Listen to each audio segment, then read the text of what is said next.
Charlotte Hayes slowly looked at the invoice and laughed out loud in the middle of a crowded garage. Just to inspect her $5 million hypercar, the man in the grease-stained jacket standing before her had asked for $899.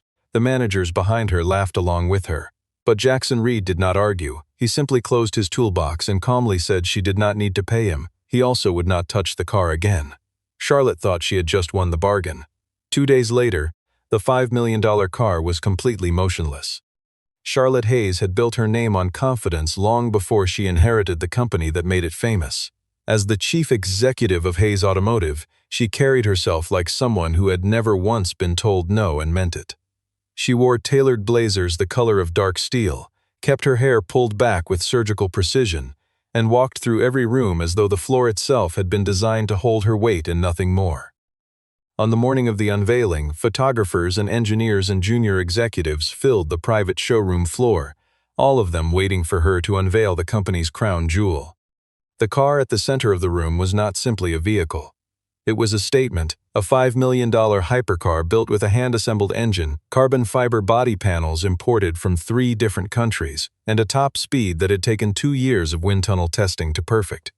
Hayes Automotive had staked its entire upcoming international showcase on this single machine, and Charlotte had personally approved every detail down to the stitching on the leather seats. The press had already started calling it the future of performance engineering, and Charlotte intended to make sure that headline stuck. Then, 3 days before the unveiling was meant to go public, the engine refused to start. It happened without warning during a routine diagnostic run. The dashboard lit up with cascading error codes that meant nothing to the technicians staring at the screen, and within minutes the entire electrical system locked itself into a defensive shutdown that no one in the building knew how to override. Adrian Cole, the company's chief technical officer, rushed down personally to oversee the situation, certain that his team could resolve it within the hour. The hour passed. Then another. Then an entire day disappeared into a blur of disconnected battery packs, swapped sensors, and increasingly tense phone calls. The car sat motionless in a secured storage bay, its hood propped open like a patient mid-surgery, surrounded by men and women in clean uniforms who had no idea what they were looking at. Charlotte stood at the edge of the room watching them work, arms crossed, jaw tight, refusing to let her expression slip into the panic she actually felt building beneath her composure. She had press flights booked. She had international dealers expecting a flawless debut. She had board members who had already begun asking pointed questions about delays, and she did not have a single honest answer for any of them. By the second day, Adrian's confidence had started to crack at the edges, though he refused to admit it out loud. His team had replaced parts that were not broken, run diagnostics that returned conflicting results, and quietly begun to suspect that the problem lived somewhere deeper than anyone wanted to acknowledge. Charlotte called an emergency meeting that evening, slamming her tablet onto the conference table hard enough to make the younger engineers flinch. She told them in no uncertain terms that the car needed to be running before the showcase and that she did not care how it happened or who it required. It was Adrian, finally cornered with no remaining excuses, who mentioned the name almost reluctantly. There was a man, he said, who ran a small independent garage outside the city limits. Difficult, unconventional. Not someone Adrian particularly wanted to call. But if anyone outside their own walls could look at a problem this strange and actually understand it, it would be him. Charlotte did not recognize the name, and in that moment she did not care who the man was. She only wanted her car running again, and she wanted it running soon. Jackson Reed's garage sat at the edge of a quiet industrial road, a low building with peeling paint and a gravel lot that rarely held more than 2 cars at once. There was no sign out front advertising his name, no glossy branding, no waiting room with magazines and coffee machines. Just a man, a set of tools that had clearly seen decades of use, and a reputation that traveled exclusively by word of mouth among people who understood exactly what they were looking at when they watched him work. He arrived at Hayes Automotive's facility in a faded work jacket with grease stains permanently pressed into the fabric, carrying a single metal toolbox that looked older than some of the engineers standing nearby. Adrian met him at the entrance with a tight, apologetic smile, the kind reserved for situations where pride had already been swallowed once and would likely need to be swallowed again. Jackson said little. He simply nodded, asked where the vehicle was located, and followed Adrian through the building without a single question about timelines or expectations. Charlotte was waiting near the storage bay when he arrived, flanked by two of her senior managers, and the first thing she noticed was how unremarkable he looked. No designer watch, no confident swagger, no air of someone who expected to be taken seriously in a room full of polished executives. She exchanged a quick, knowing glance with one of the managers beside her, the kind of glance that needed no words to communicate exactly what she was thinking. Jackson walked a slow circle around the car before he ever touched it. He crouched beside the front wheel well, listened to something only he seemed to hear, and ran his fingers along a section of wiring near the engine bay with the careful attention of someone reading Braille. He spent nearly 40 minutes simply observing before he finally opened his toolbox, and in that time he asked exactly 3 questions, each one sharper and more specific than anything the in-house engineering team had asked in 2 full days. When he finally straightened up, he told Charlotte that the issue was not simple, and that whatever was causing the shutdown lived somewhere deeper than a faulty sensor or a loose connection. He explained that a proper diagnostic, one that would actually identify the root cause rather than guessing at symptoms, would require specialized equipment and several hours of focused work. The fee for that diagnostic, he said plainly, was $899. The silence lasted only a second before Charlotte laughed, a short, sharp sound that echoed off the concrete walls of the storage bay. She asked him, only half joking, if he understood what kind of car was sitting in front of him. The managers behind her chuckled along, one of them muttering something about garage rates for a $5 million machine, and the sound of their amusement filled the space where Jackson's quiet explanation had just been. Jackson did not raise his voice. He did not defend the number or attempt to justify it further. He simply looked at Charlotte for a long moment, the kind of look that held more patience than offense, and waited for the laughter to settle into silence before he said anything else at all. Charlotte folded her arms and waited, expecting an apology or at least an attempt to lower the price. Instead, Jackson explained calmly and without a trace of defensiveness that the fee he had quoted was not a repair cost at all. It was a specialized diagnostic charge, the kind reserved for problems that required custom equipment most general garages did not own and most manufacturers refused to admit they needed. He told her that fixing the actual problem once identified would likely cost far more, and that the number she found so laughable was simply the price of finding the truth. Charlotte's smile thinned. She told him in the clipped tone she usually reserved for board members who had disappointed her that she would not be paying for guesswork dressed up as expertise. She said it loudly enough for the room to hear, loudly enough that Adrian visibly stiffened beside her, and loudly enough that the 2 managers behind her exchanged another satisfied glance, certain their CEO had just put an overconfident mechanic back in his place. Jackson listened to all of it without interruption. When she finished, he simply nodded once, closed the latch on his toolbox, and lifted it from the ground with the same unhurried calm he had carried since the moment he walked through the door. There was no anger in his movements, no wounded pride. Just the quiet efficiency of a man who had clearly been underestimated before and had long since stopped finding it surprising.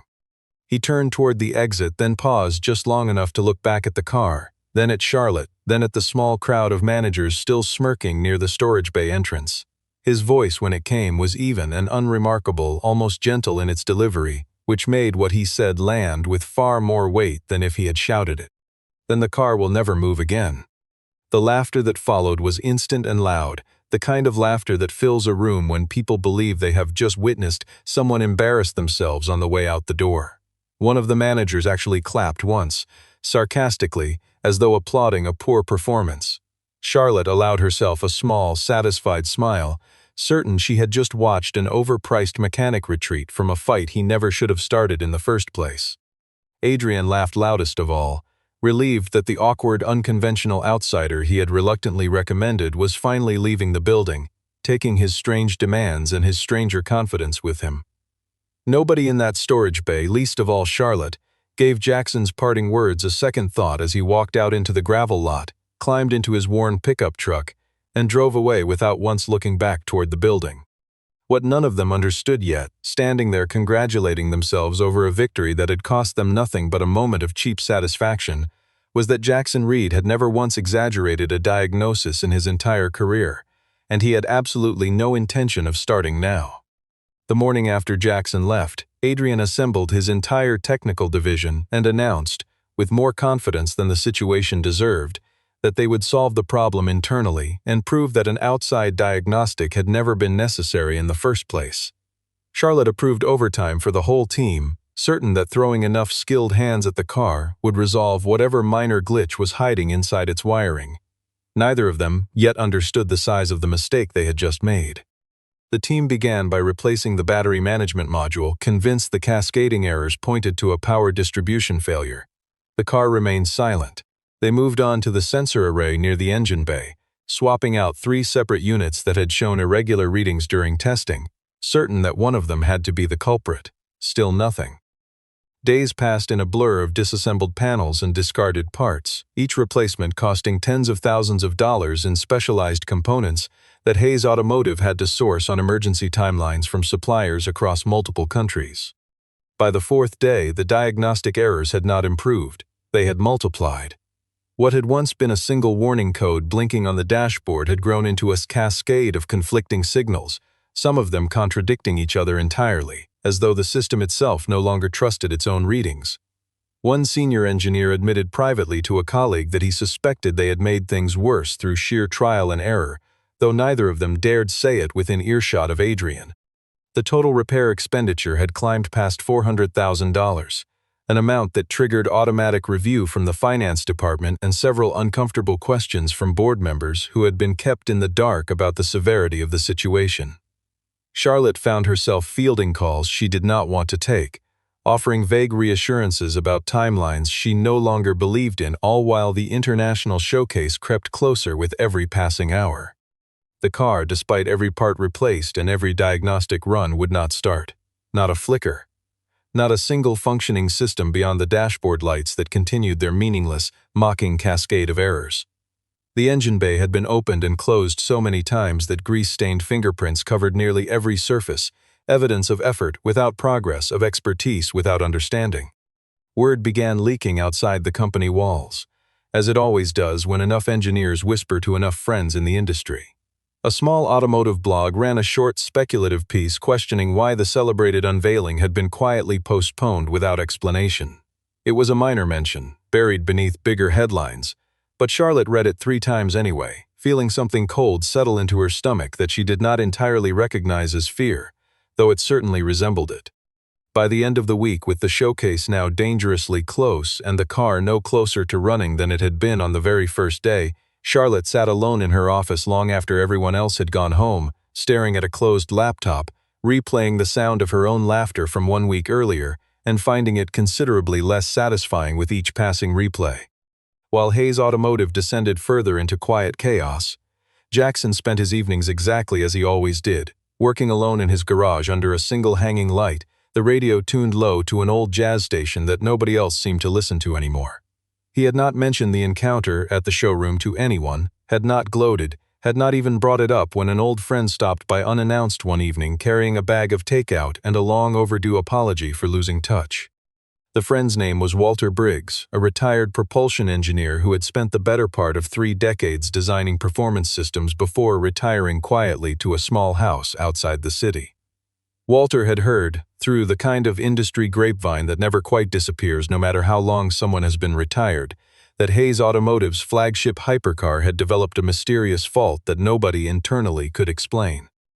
He mentioned it almost casually while unpacking containers of food onto Jackson's workbench, and Jackson's silence in response told Walter everything he needed to know. It was Walter who finally said the thing Jackson himself never bothered to mention to anyone, the thing that explained exactly why Jackson had quoted such a specific, deliberate diagnostic fee in the first place. Years earlier, long before Hayes Automotive became a household name in performance engineering, Jackson had worked as part of the original prototype team that developed the very engine platform their celebrated hypercar was built upon. He had not simply worked on it.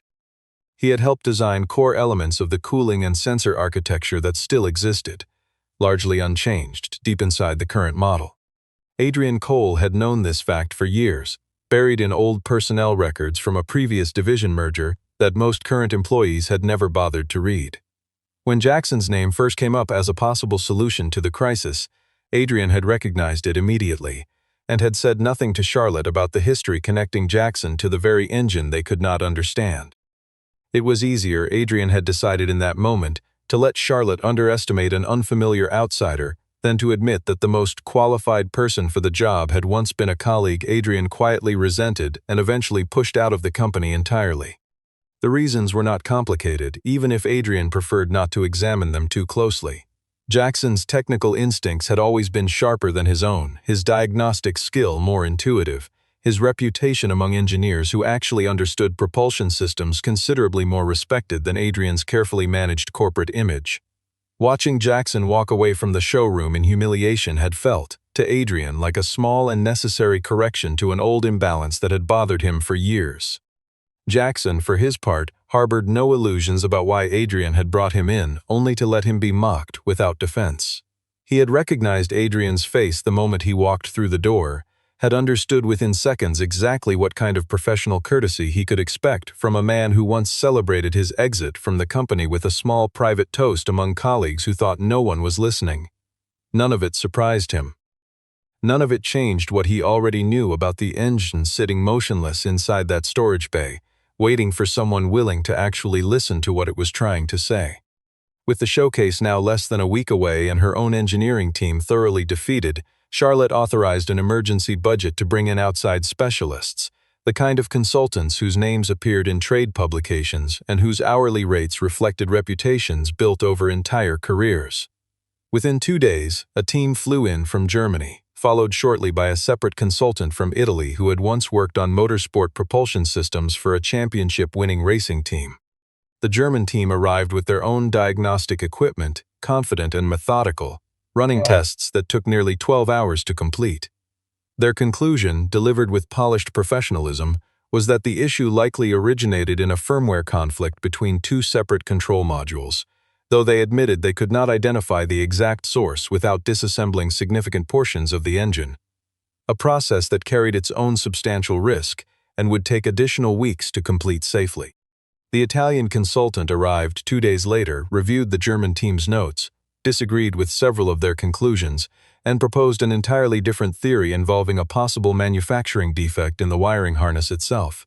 He spent 3 days testing his theory before admitting, with visible frustration, that the wiring showed no signs of the defect he had expected to find.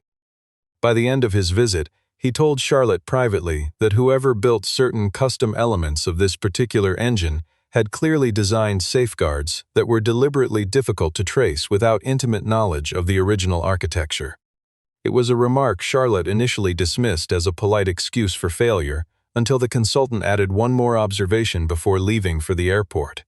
He mentioned, almost as an afterthought, that whoever had first examined the vehicle, the person who had identified something serious enough to warrant a specialized diagnostic fee in the first place, had probably already understood exactly what was wrong before anyone else even opened the hood. Charlotte sat with that remark for a long time after he left, turning it over in her mind while staring at yet another invoice for failed consulting work that had cost considerably more than the number she had laughed at 1 week earlier. For the first time since the crisis began, she found herself questioning not the strange mechanic from the small garage, but Adrian, the man who had brought him in, dismissed him almost as quickly, and never once mentioned anything resembling a history between them. That night, she pulled up Hayes Automotive's internal personnel database, searching through old records with a growing, uncomfortable suspicion that something important had been deliberately left out of every conversation she'd had about this crisis so far. She did not yet know what she was looking for, but she had built a career on trusting her instincts, and her instincts were telling her, quietly but insistently, that someone inside her own company had been less than honest with her from the very beginning. The search took most of the night, but eventually Charlotte found what she had not realized she was looking for. Buried in an archived personnel file from a division merger that predated her own time as chief executive, she found Jackson Reed's name listed among a small team of original engineers credited with developing the prototype platform that eventually became the engine powering her company's flagship hypercar. The file was old, poorly scanned, and clearly had not been opened by anyone in years, but the information inside it was unmistakable. Jackson, she learned, had not simply contributed to the prototype team. He had held multiple patents related to cooling efficiency and sensor calibration, patents that Hayes Automotive still used in current production models without most employees ever realizing where the underlying architecture had originated. Industry forums she found through careful searching referred to him in respectful, almost reverent terms, the kind of language reserved for engineers whose work quietly shaped an entire category of vehicles long after they themselves had left the public spotlight. What disturbed her most was a separate document, a brief internal memo from years earlier, in which Adrian had formally recommended Jackson's removal from the engineering division following what the memo vaguely described as creative differences.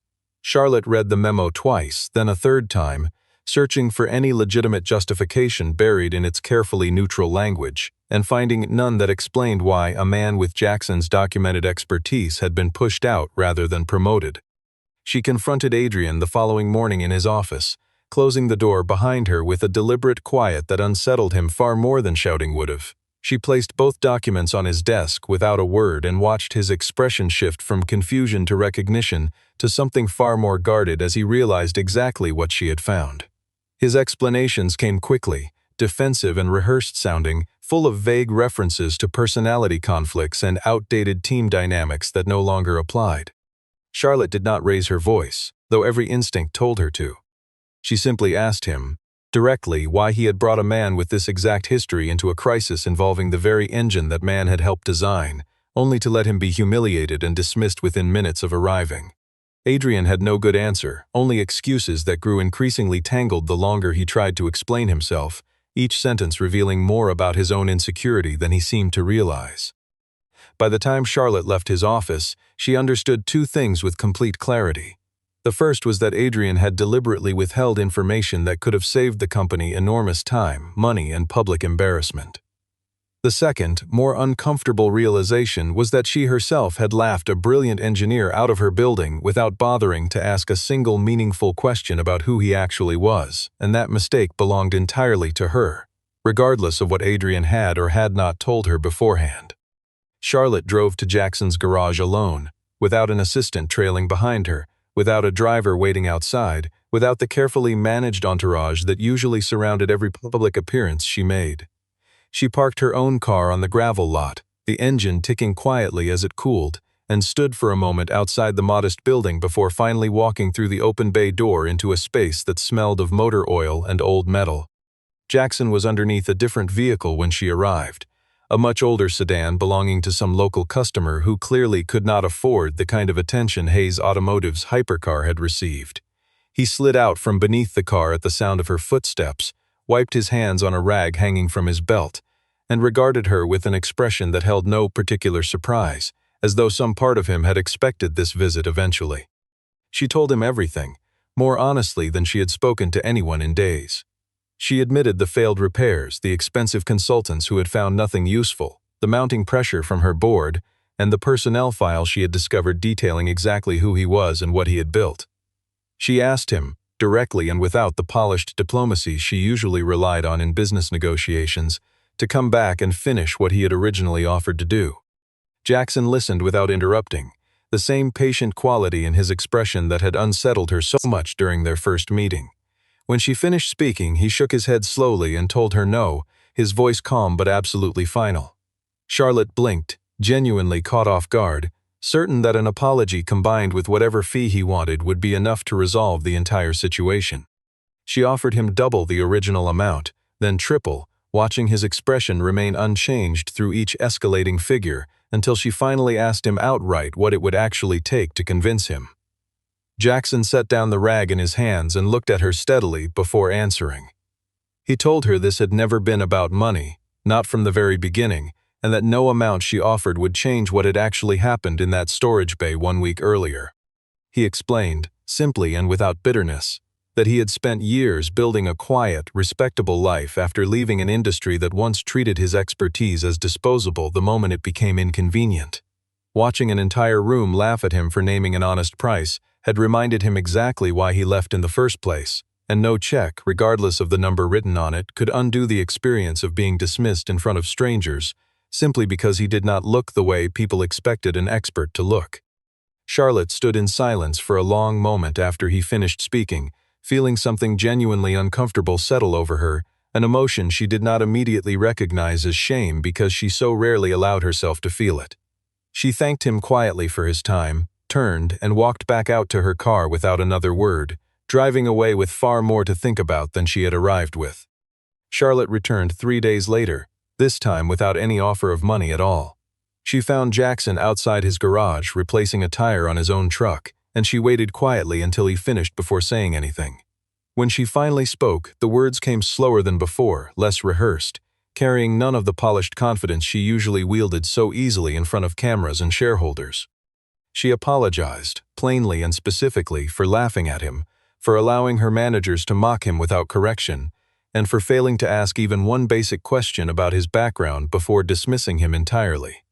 She told him she understood now that her mistake had nothing to do with the price he quoted and everything to do with how quickly she had decided he was not worth taking seriously, based on nothing more substantial than his appearance and his quiet manner. Jackson studied her for a long moment, searching her expression for the practiced sincerity executives often used when an apology served their own interests more than anyone else's. What he found instead seemed genuine enough that he finally nodded slowly and told her he would look at the car one more time, under conditions that were not open for negotiation.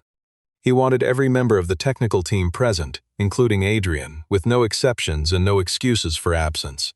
He wanted complete silence while he worked. No interruptions, no second-guessing, no quiet conversations happening behind his back while he tried to concentrate on a problem that had already proven dangerous to underestimate. Charlotte agreed to every condition without hesitation, relieved simply that he had agreed to return at all. Adrian, informed of the arrangement the following morning, felt something cold settle into his stomach that he recognized immediately as fear disguised as irritation. He understood with growing certainty exactly what Jackson was likely to find once he finally opened that engine bay with full attention and no distractions, and he understood precisely how badly that discovery would reflect on the technical decisions Adrian himself had personally approved months earlier during a routine software update. In a final desperate attempt to protect himself, Adrian quietly instructed a junior technician to alter a small section of diagnostic logs before Jackson's arrival, hoping to obscure the timeline connecting a specific firmware update to the very first appearance of the engine's cascading errors. The technician, uncomfortable with the request but unwilling to challenge his superior directly, mentioned it almost in passing to a colleague who happened to respect Jackson's old reputation far more than Adrian's current authority. Within hours, word of the altered logs reached Charlotte's office, and for the second time in 2 weeks, she found herself staring at evidence that Adrian had once again chosen self-preservation over honesty. The technical division gathered in the storage bay exactly as Jackson had requested, standing in a loose semicircle around the open engine compartment while Charlotte watched from a few steps back, arms crossed, unwilling to interfere but unable to look away. Adrian stood near the rear of the group, his expression carefully neutral, though the tension in his shoulders betrayed exactly how uncomfortable he felt standing so close to the very problem he had quietly tried to bury just days earlier. Jackson worked in near total silence, exactly as he had asked. He traced wiring paths with steady fingers, occasionally pausing to listen to something through a small handheld diagnostic tool he had brought from his own garage, equipment far more specialized than anything the in-house team had used during their earlier attempts. Nobody spoke. Nobody dared interrupt the methodical, almost meditative focus he maintained as he worked his way deeper into the engine's architecture. After nearly 15 minutes, he found it. A single custom sensor, rare enough that almost no general technician would recognize its specific function, had received a firmware update months earlier that conflicted directly with its original calibration. The update, Jackson explained quietly without looking up from his work, had been approved through standard procedures, and the approval signature on the record belonged to Adrian Cole personally. The room went still in a way that had nothing to do with Jackson's request for silence. Several engineers exchanged glances. Charlotte's gaze moved slowly toward Adrian, who had gone visibly pale, his earlier composure completely abandoned. Jackson did not look up to witness the reaction.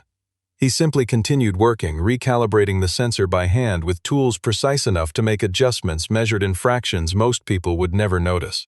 2 more minutes passed in absolute silence. Then Jackson stepped back from the engine bay, wiped his hands on the rag tucked into his belt, and gave a small, simple nod toward the ignition switch. A nervous junior technician climbed into the driver's seat and turned the key, his hand visibly shaking as he did so. The engine roared to life on the very first attempt, a deep, perfectly balanced sound that filled the entire storage bay and echoed off every concrete wall. It idled smoothly, without a single warning light, without a single error code interrupting the dashboard display that had spent more than a week cycling through endless, meaningless failures. Several engineers actually applauded without thinking, the sound rising spontaneously before anyone remembered to feel embarrassed about how long it had taken an outside expert to do what their entire division could not manage in over a week. Charlotte stood frozen for several long seconds, staring at the running engine with an expression somewhere between disbelief and quiet awe. 17 minutes. That was all it had taken Jackson Reed to solve a problem that had consumed her company's resources, reputation, and patience for more than a week. A problem that an entire division of highly paid engineers and internationally recruited specialists had failed entirely to understand. The internal investigation that followed moved quickly once Charlotte personally insisted on full transparency. Adrian's approval of the conflicting firmware update was confirmed within the diagnostic logs that had originally been altered, the falsified timeline easily reconstructed once investigators compared it against backup records the junior technician had quietly preserved before following Adrian's instructions. Within 2 weeks, Adrian was formally terminated, his departure handled with none of the quiet dignity he had once arranged for Jackson's own exit years earlier. The board, once informed of the complete situation, expressed less anger toward the technical failure itself and considerably more concern about how close the company had come to a public relations disaster entirely of its own making. Several members privately admitted relief that the truth had emerged before the international showcase rather than during it, a timeline that would have proven far more damaging to investor confidence and public perception alike. The press, predictably, shifted its tone almost overnight. The same outlets that had quietly speculated about a troubled, delayed unveiling now ran stories praising Hayes Automotive's commitment to uncovering internal accountability, framing the entire episode as proof of the company's integrity rather than evidence of its earlier dysfunction. Charlotte found the sudden reversal almost amusing, considering how little credit any of it had to do with her own initial judgment. When the dust finally settled, Charlotte offered Jackson a formal position within the company, a senior engineering role with a salary considerably larger than anything she had originally laughed off as unreasonable. Jackson declined politely but firmly, explaining that he had built his current life deliberately, away from boardrooms and corporate politics, and had no interest in trading his quiet garage for an office overlooking a parking structure. What he requested instead, when Charlotte pressed him to name a fair price for everything he had ultimately done, surprised everyone present in that final meeting. He asked only for the original amount he had quoted from the very beginning, $899. Nothing more, despite the company having spent hundreds of thousands of dollars failing to solve the very problem he resolved in under 20 minutes once given the chance. The room fell into stunned silence, several executives glancing at each other uncertain whether he was joking. Charlotte studied his face carefully, searching for some hidden negotiation tactic, some larger demand waiting beneath the surface of his apparent modesty. She found none. Jackson meant exactly what he said, and the simplicity of his request somehow carried far more weight in that boardroom than any larger sum ever could have. Charlotte asked him directly. Once the room had emptied and they stood alone near the same storage bay where everything had started, why he had not simply asked for more. After everything the company had put him through, after every dollar wasted on consultants who failed where he succeeded, she genuinely wanted to understand why he had chosen restraint over what would have been, by any reasonable standard, a justified demand for far greater compensation. Jackson considered the question for a moment before answering, his tone thoughtful rather than rehearsed. He told her that people could always buy replacement parts. They could buy expensive cars, expensive consultants, even expensive apologies if they tried hard enough and had sufficient resources behind them.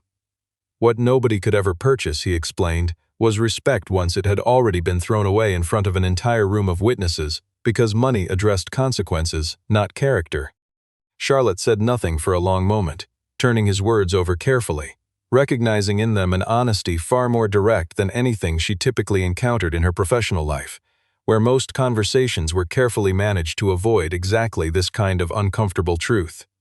She had spent her entire career believing that sufficient resources could resolve almost any problem, any conflict, any mistake significant enough to threaten her company's reputation.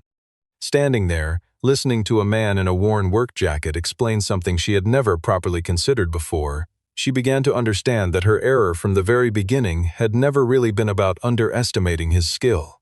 It had been about underestimating what dignity meant to someone who had already lost it once before, at the hands of people exactly like her. Before he left that day, Charlotte made him an offer entirely different from the position she had previously proposed. Not employment, not a title or an office, simply an open invitation to consult independently whenever the company faced problems that required his particular expertise, on his own terms, at his own pace, with full respect for the life he had deliberately built away from corporate hierarchies. Jackson considered it quietly, then finally agreed, extending his hand for the first genuine handshake either of them had offered the other since this entire situation began. 6 months later, Hayes Automotive announced a new flagship project, one developed with noticeably more humility and considerably more internal accountability than the company had previously practiced. Jackson worked alongside the engineering division as an independent consultant exactly as promised, appearing only when his expertise was genuinely needed, never staying longer than necessary, and never once raising his voice in any meeting he attended throughout the entire process. Charlotte's leadership style shifted in ways that surprised even her closest colleagues. She asked more questions before making judgments. She listened longer before forming opinions about people whose appearance or manner did not immediately match her expectations. The company, under this quieter, more deliberate version of her leadership, grew steadily stronger, posting better numbers and fewer public missteps than it had in the years before the crisis that started with a single laughed-off invoice. The hypercar that had once nearly destroyed the company's reputation eventually appeared at a major industry exhibition, polished and running flawlessly, drawing crowds eager to photograph the machine that had become an unlikely symbol of corporate transformation. Beside it sat a small, unassuming plaque that Charlotte had personally requested be installed, its message simple and direct for anyone willing to read it carefully. Never judge the value of an expert by the clothes he happens to be wearing. Charlotte stood near the display during the opening reception, watching visitors pause to read the plaque before turning their attention back to the gleaming machine beside it. She smiled quietly to herself, thinking of grease-stained jackets and gravel parking lots and a calm voice that had once promised, without anger or exaggeration, that a car would never move again. Jackson, true to form, did not stay for the reception. He slipped away from the exhibition floor before most attendees even realized he had been present at all, disappearing into the evening crowd while applause for the unveiling rose steadily behind him, content to let the machine speak for itself, exactly as he always had.